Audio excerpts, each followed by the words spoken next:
Mandatory unannounced earthquake and fire drill sa mga pampublikong eskwelahan sa enterong nasyon nakatalaang iimplementar kan DepEd.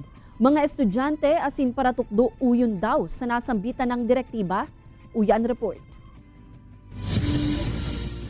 Sa DepEd Order No. 3 Series of 2022, napigpirmahan ni Vice President asin Education Secretary Sara Duterte, pigtawan direktiba ang gabos na pampublikong eskwelahan sa nasyon na magkondusir nin mandatory unannounced earthquake and fire drills. Objeto kan kasuguan na maipreparar ang mga estudyante asin masukol ang kaandaman kan mga pampublikong eskwelahan in kasong magkaigwanin mga nasambit na kalamidad.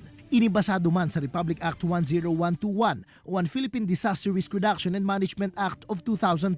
Nakapalawag sa nasambitan ng DepEd Order na mga school head asin school DRRM coordinator ang dapat mangenot sa nasambitan ng drill. Malalaman talaga namin kung ano yung magiging respond ng mga estudyante at teachers, hindi lang yung estudyante, pati yung mga personnel ng school, kung ano talaga yung gagawin nila dun sa actual na incident na mangyayari. Minsan pag synchronize and aram ka mga aki, pero feeling nila nagkakawat lang sila. Pero pag if ever talaga mangyari na i-announce siya, siguro mahihiling taduman ang mga aki na gigibuhon ng tama si proseso. Paborable man subot ini sa parte kan mga estudyante, nganing mas mapaurugpan sa indang kaandaman pag-abot sa mga dapat gibuhon sa oras nin kalamidad. Kumbaga tinitrain po kami in case po talaga may totoong earthquake po. Aram ta na po, sige gibonta po na inot po, dahil po magpanik. Kasi since elementary pa po yung ginagawa, di ba?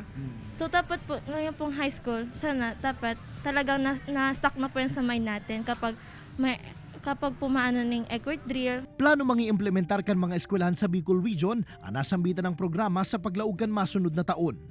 Kaibanan si Gerald Gandia, Jesse Cruzat, Balitang Bicolandia.